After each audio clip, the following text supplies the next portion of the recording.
issue any further. Federalism cannot be an impediment in our war against corruption.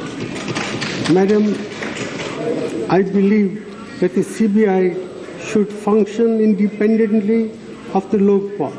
I also believe that the CBI should function independently of the government. But independence does not mean absence of accountability. We have therefore proposed a process of appointment of the CBI director, which involves the Prime Minister, the Chief Justice of India or his nominee, and the leader of the opposition in the Lok Sabha. None should have doubts about the integrity of this process. Let us not create something that will destroy all that we cherish, all in the name of combating corruption. Let us remember that the road to hell is paved sometimes with good intention. We, as the representatives of the people, must act now to start yet another journey to rebuild the trust that is essential for a strong and vibrant India. I thank you. All right, as we're all waiting for that crucial end game to unfold in Parliament, we're looking ahead at what some of the key amendments might be. The government has been introducing some official amendments after a core group of the Congress party, but will it be enough to satisfy the opposition? Well, joining us on the program this evening with me in the studio is Siddharth Nath Singh of the BJP. Joining me from Mumbai tonight is Shazia Ilmi of Team Anna. But first, let me go across to Abhishek Singhvi. He's a Congress member who chaired the Standing Committee report on the Lokpal bill. Now, at this moment, the country is waiting, as the Prime Minister said, with bated breath to see what shape and form the Lokpal bill eventually takes. Abhishek, we're hearing of the Congress introducing key amendments, but we saw today across the board, including from your own allies in that very, very passionate, outspoken intervention by the Trinamool Congress, for example, that one big sticking point across parties, the BJP, the left, and as I said, your own allies, seems to be the interference with what's being called the federal structure of India, opposition parties and your allies complaining that that has been tampered with by making the states, in a sense, forcibly adopt a Lok Ayog derived from a central legislation. Barkha, you must separate here two issues. One is it constitutionally valid? Does it violate the constitution to have one act which has both Lok Ayogs and Lokpal? This issue you must separate from the necessity or the political decision whether to have it or not.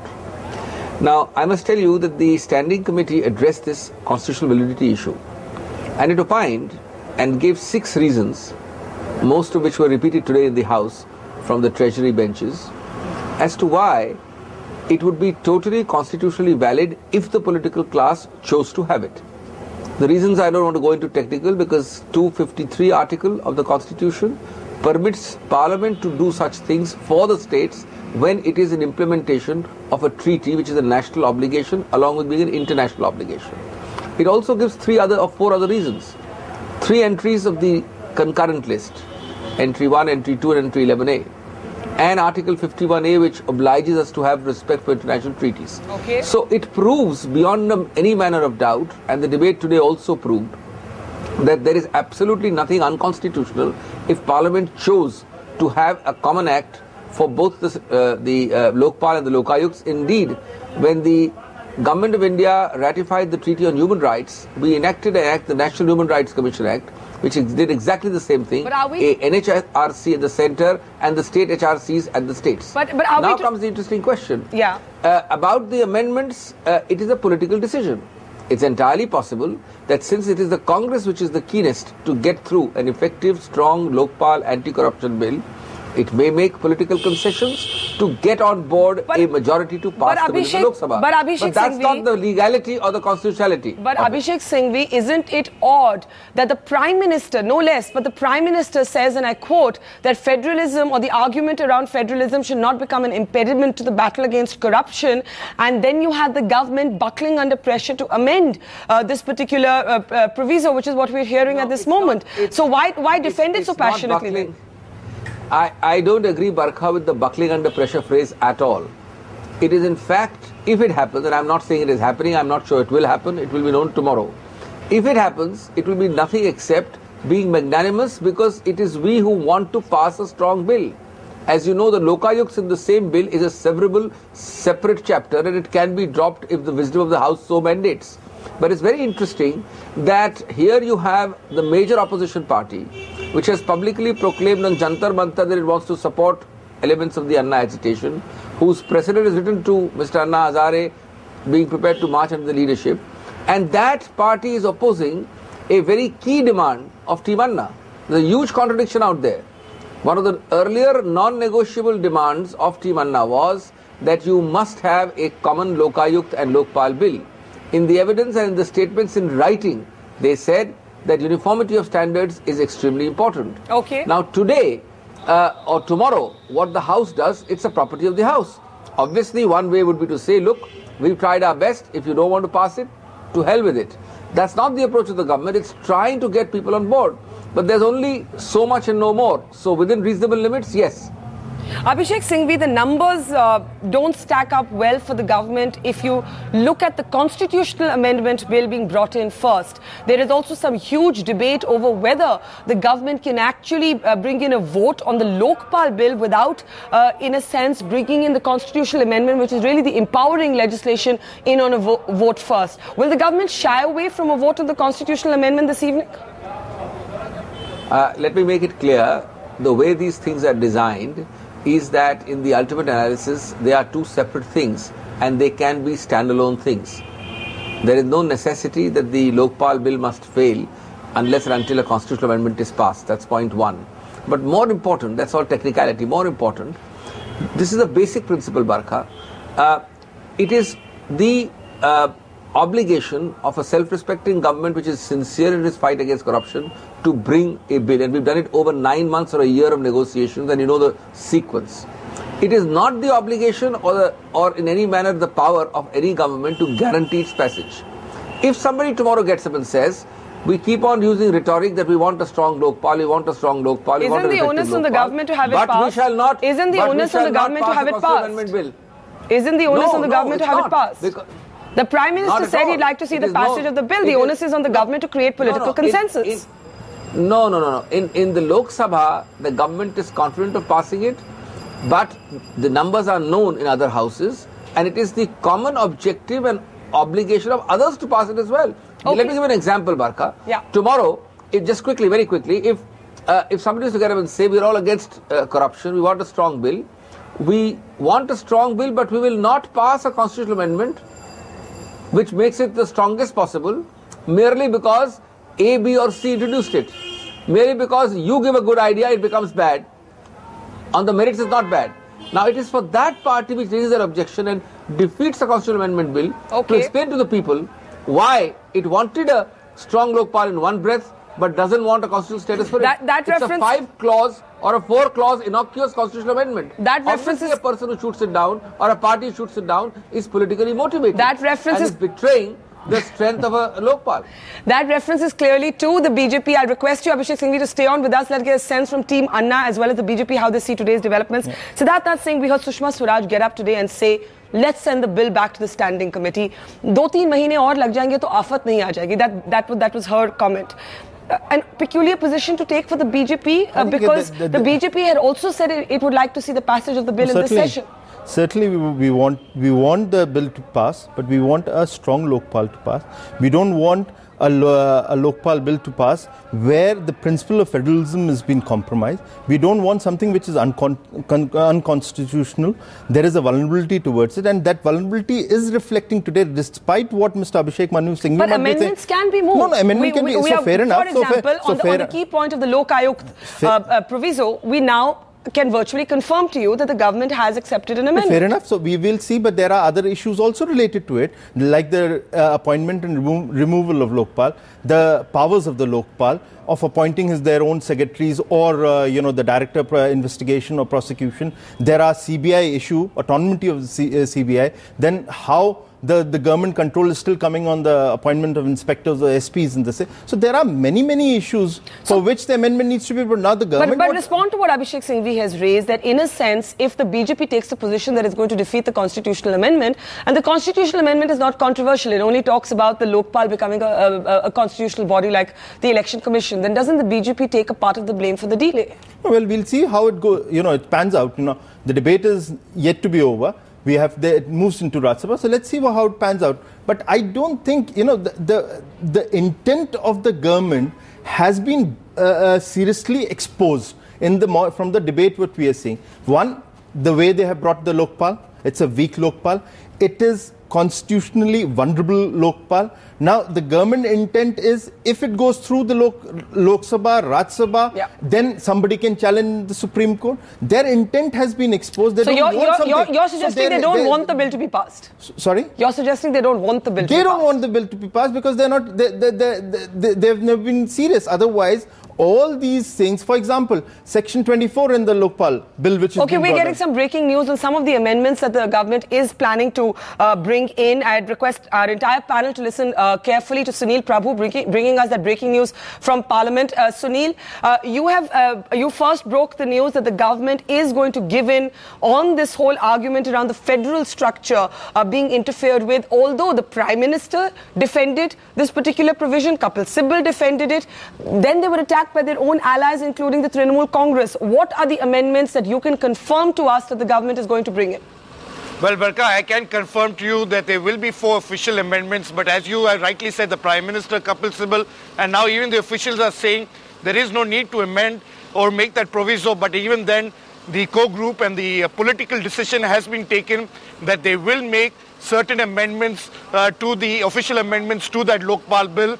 As you were pointing out to Mr. Abhishek Singhvi as well as to the BJP panelists, it will no more be binding. There will be a proviso that will be incorporated, which will not be binding on the states unless their legislator decides so. So it will be clearly understood that even though Parliament is enacting under 253 of the Article 253 of the Constitution to give a thing to the International Convention or UN Convention Against Corruption, this will not be binding on state legislatures and state governments. So that's the first point. That's one, that it will not be binding on the state government. That's a big surrender point for the government, given, as we said, that the Prime Minister, no less, defended the fact that this was not interfering with India's federal structure. Sunil, take us quickly through the other 3. The other second one is that in the bill it is made clear that investigation has to be done within 6 months, and if not possible in another 6 months. They have now made an amendment, a technical amendment, to see that because probably investigation cannot be finished in 6 months or in 1 year's time, they will make it an extension of another 6 months. The third, which is very, very important and which Sushma Swaraj herself raised as well as the Trinamool Congress, and that is subsection 24, 2 and 3. Section 24, 2 and 3, which basically means that the Speaker or the Vice President of India have to place the table of the report of the Lokpal on the floor of the House within a week of commencement or immediately when it is given, and the other to report back to the Lokpal. So they are removing those 2 controversial clauses because the supremacy of the Speaker as well as the Vice President has to be taken into account, and they realize that clearly, even though it has been with most bills right from 1968, even in the BJP's bill of 2003, they have decided now, since it has been pointed out there is a technical flaw, they are removing this section 24, 2 and 3. And then the last point is the schedule of the in the Act itself, 8B, which really relates to low bureaucracy, the powers of the official to act on investigations in relation to public servants. And that's something which will really give rise to a lot of misuse probably in terms of the CBI acting against Group C and Group D. But they have decided now, even though there is no political demand, to remove 8B clause from the schedule of the Act.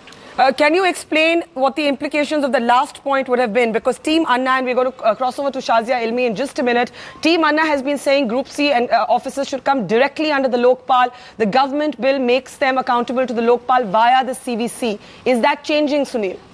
Well, it doesn't change completely, but what it means is that action on investigation in relation to public servants, it could be left for them to directly go on to in the hands of the CBI. You and I know that the Group C and Group D employees are the lowest rung of the government, and the CBI could really misuse these provisions whenever they want to, in terms of getting and extracting against these so-called corrupt officers or anybody who they want to go against. So it is open to a lot of comments, and as I said, no political party has moved amendments to this, but even then the government has decided to remove that Schedule 8B of the from the schedule, the 8B provision, which clearly gives the power to the CVC. That will now come directly under the CBI. All right, Sunil Prabhu bringing us that breaking news story. The government introducing 4 official amendments so far. We don't know if any other amendments could be accepted in the course of the debate. The most important one being a demand being made across parties, including allies, that states should be free to draw up their own Lok Ayukt law. Before I cross over to Shazia in Mumbai, Abhishek Singhvi, a brief comment on what you're hearing on our channel right now. So the government giving in, as we were discussing, on that particular proviso that was defended so passionately by almost all the ministers of the cabinet today. First of all, as I said, it's unsafe to comment on relative speculation, because unless it's before us, it's a fast-moving scenario and people are sitting late because they want to bring it to Rajya Sabha tomorrow if possible, and therefore we don't know the real text till we see it. But assuming that is so, I totally disagree with you when you use the phrase surrender. I think it's an example of good governance. It's a realization that ultimately for the vote, as far as possible, within reasonable limits, the majority has to be taken. Yes, it is a matter of concern that one of the parties which supports us also has expressed that. So while clarifying that constitutionally, and I can say that to you separately, Barkha, I have not an iota, an inch of doubt that constitutionally it is perfectly, fully valid. There is no constitutional infirmity at all. But politically, to create consensus, you're conceding something which is constitutionally valid may still not be politically acceptable. So I think possibly when the draft comes, everything else will be the same, but an optional clause will be there. So I think that's an example of good governance and not an example of just being mulish for the sake of being mulish. Or standing on a high horse. Okay, Abhishek Singhvi, stay with us. Shazia Ilmi, you're listening to all of this from Mumbai. At this moment, I have to go. Abhishek, give us the benefit of a couple of last comments. Shazia, if I can get your perspective at this point. First, we're getting a health update about Anna Hazare. We believe he's running 102 fever. There were several appeals made by your team members that he should, in the light of his health, call off his fast at least. He did not, in a sense, pay attention to it. That provoked all kinds of comments inside Parliament, including a very acerbic comment by Lalu Prasad Yadav. How do you and the team see how the Parliament debate has gone so far?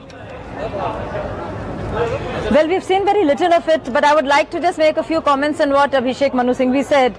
It's true that when RTI was enacted, Central Information Commission as well as State Information Commissions were brought about by the same law. So we were in favour and we did want a Lokpal and Lok Ayukt to be set up by the same law. But if the Lokpal is to be a toothless body and Lok Ayukt would be a reflection of that for the states per se, then it's little point to deprive those states which already have a better Lok Ayukt in place, such as Uttaranchal. So if Lok Ayukt were to supersede the other Lok Ayukta, which would be better, it would not be fair to the people of Uttaranchal and the Legislative Assembly, which has actually passed that bill and given a better act to its people. Okay, Shazia, so Shazia, this is in keeping with the... Shazia, sorry, before we come to the aspects of the Lokpal bill, I think a lot of people are keen to know about Anna Hazare's health. Like I said, we've heard that he's running 102 temperature at this point. He's been running a viral infection. I was talking about how his health concerns even triggered all kinds of comments in Parliament. Is the team now going to ask him to call off his fast again? Because we heard Kiran Bedi and Manish Sisodia saying that in the morning. Is there going to be a renewed attempt to get him to call off the fast? Yes.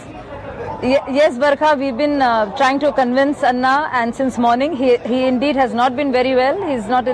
He's been under the weather, to say the least. And we're trying hard to convince him, but he seems resolute so far and wants to go ahead with the fast. Even now, despite the fever he's running? Continuously. Even now? Yes. Okay.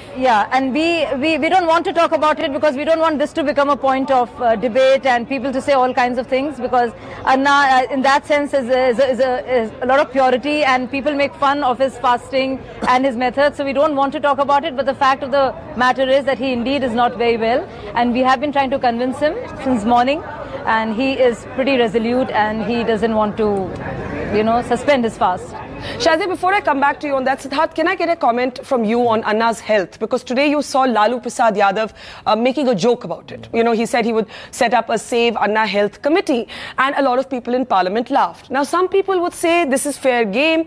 In politics, Anna Hazare's team made fun of politicians. Now, politicians are making fun of Anna Hazare. But this is losing sight of the main issues, isn't it? Well, certainly we do lose sight of the main issue.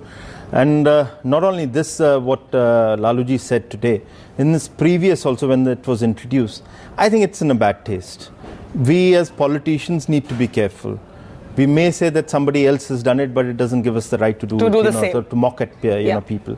And I think there is, what Yashwant Sinha ji said today, that the Prime Minister has been writing letters, but your people, your own ministers or your own allies are mocking at him. But is it fair? So we must give respect, and whatever said and done, Anna Hazare has brought corruption on the forefront. To the centre stage. Absolutely. Shazia, I know that a number of people have raised questions about why the team could not draw the numbers that it wanted in Delhi particularly. Of course, in Delhi, the main fast did not happen. But even in Mumbai, you fell well short of the targets that you were looking at. Why do you think that happened? No, Barkha, the crowds are actually coming in and the ground is swelling up. Also, MMRDA, I'm told, was not really the best choice, and people are having a problem getting in. There are transportation problems. A lot of people were also working. So after 7 p.m., we actually saw a lot more people come in. So the grounds are full. There are some empty patches, but if you see all around, people are going out to eat. We didn't allow any eating or anything to be permitted inside, which is the reason. I just want to talk about two things. I heard just two bits. The Prime Minister was talking about CBI not being under Lokpal and not being under the government. But there's total ambiguity. After such a huge pre-legislative debate on the subject, the Prime Minister of this country does not know as to who CBI should report to. I mean, haven't we debated this enough? Shashi Tharoor was talking about judicial powers. Nobody's asked for judicial powers at all. We just wanted the CBI to conduct a fair investigation and give the prosecution report. The court would decide. And Shashi Tharoor also talked about some licenses, but Citizen Charter is not part of his own bill. So I think there is a lot of confusion going on. If I were to nitpick, but this is just a few things that I heard. So I think there's a lot of double speak in whatever's going on. Okay. Yes, you're right about RTI and the concurrent list. But the fact of the matter is, if states cannot be imposed upon and a law that is not good enough as compared to the one they can have, it's pointless having it. So we don't want Lokpal for Lokpal's sake or Lokayukt for Lokayukt's sake. Okay. There's a rationale which must be met with. Okay. And the CBI, which is not free of the executive, does not meet that requirement, that absolute prerequisite. All right, Shazia, we're going to come back to you. We're going to come back to you. We've all been talking about Lalu Prasad Yadav's comments in Parliament today. We also have Vinod Sharma of the Hindustan Times joining us. And also we'll be cutting across live where my colleague Tejas Mehta is in the MRDA grounds where Anna Hazare's agitation is on amidst reports and concerns about his deteriorating health. Something that Lalu Prasad Yadav today took a very acerbic swipe at, suggesting that Anna Hazare's team was forcing him to fast even though he was not well. This is Lalu Prasad Yadav in Parliament. इसके अलावे हम लोग अन्ना हजारे जी के स्वास्थ्य के प्रति चिंतित हैं और हम विचार कर रहे हैं बहुत जल्दी कि ऑल इंडिया अन्ना हजारे स्वास्थ्य बचाओ कमेटी संघर्ष समिति हम बनाएं। द्रौपदी के हमने सुना था कि 5 पति थे, 5 थे ना, आज सीबीआई के 9 पति होने जा रहे हैं। जो आपने कहा हमारे निर्माताओं ने जो स्ट्रक्चर दिया, सिस्टम दिया, बना कर दिया, उस स्ट्रक्चर को आप ध्वस्त कर रहे हैं, आप तोड़ रहे हैं। ये बिल ठीक बिल नहीं है, एकदम बिल्कुल इसको वापस किया जाए और वापस करा के इस पर वोटिंग हो जाए कि हम लोग अब इसको नहीं चाहते हैं, मजबूत बिल हम चाहते हैं। ये नहीं है लोकपाल बिल। ठीक ये फांसी घर है और ये फांसी घर है सबके लिए। Lalu Prasad Yadav yet again takes on Team Anna inside Parliament, commenting, or leading many to comment that earlier Anna Hazare was making fun of parliamentarians. Now at least some of them are having their moment in a sense of a hit back. This is coming at a time when there are concerns about Anna Hazare's health. He's running a high fever at this point. Tejas Mehta is on the grounds. Tejas, first give us a sense of what's happening on the grounds at this moment. We know, of course, that the Lok Sabha is winding down to the final moments of that crucial debate. Has that debate been watched at all in the Mumbai grounds? We heard earlier people suggesting, oh, we seem to have lost. We just lost Tejas there. We'll come back to Tejas. But Shazia, maybe you can answer that for us. Has Team Anna been monitoring the Parliament debate at all? Have you been able to do that? No, not really. To be honest, we're just getting snippets and some bits we keep getting from here and there, but not really. We've not been following it, and I don't really want to comment on what everybody said. But about what Lalu is saying, I think he doesn't really know where to draw the line. And the reason why I wasn't answering earlier is because we don't want to make a big deal about this and make it the central issue, because we don't want Anna to be made fun of and mocked at. And we have been convincing him since morning, and that has been. But Shazia, a number of parliamentarians would be very offended that this entire campaign is about Parliament's response, and Team Anna is not even interested in the Parliament debate. So, how do you respond to that criticism? No, because Arvind and Anna Hazare were on the stage and Anna was resting in parts, he hasn't been able to. In the evening, we'll be sitting down and looking at all the points. We haven't been. A lot of us were busy with the program and the management of the crowds and people here, which is the main reason why we weren't able to follow debate. But we will. Okay. On every statement that So we will be following up on that and coming back with our. All right, we'll come back to you, Tejas. If you can hear me now, give us a sense of what's happening in the grounds behind you. Well, just now the doctor is speaking to the media, giving an update as to what really is the situation with Anna's health. What we are told is that he has 102 fever and his BP has shot up quite drastically, 170 by 96, and that's a cause of worry. Now, last night also, the doctor had spoken to him, and Team Anna spoke to Anna also and told him, don't go with your fast because your health is not in a good condition. You have got a viral infection. But Anna was adamant. This morning, he stood from 9 o'clock to 12:30. He stood on that truck, and in the blazing hot sun here in Mumbai, it was at least 35 degrees, plus it's swelteringly humid here, so the energy really which in his body was completely sapped. Doctors had warned him about this, and that exactly seems to have happened. His fever has really shot up, and now of course his BP also is high. Of course they'll take a call as to how does really go ahead from now. But to give you a sense of what's really happening here, yes, they have been hearing the debate for the last about half an hour or so. The audio has been put up here, and the public is really hearing the debate. But the number of people here, Barka, has been a problem since the morning. In fact, until Anna came, there were hardly about 1,000 people here. After that, about 4 o'clock, there were about 4,000 people, but not more than 5,000 to 6,000 people at one point of time. The floating population, of course, could be a little higher than that. Now, the main reason, of course, is that Mumbai is a political city. It's a working class city. People go to work. It's really hard to come down to a ground like MMRDA, which is really far off. Of course, they will be hoping the next 2 days, if this fast really continues, given the fact that Anna's health is really deteriorating, they will hope that Mumbai really responds and comes to the MMRDA grounds. All right, Tejas, stay with us. We'll be coming back to you shortly. We'll also try and get Shazia back.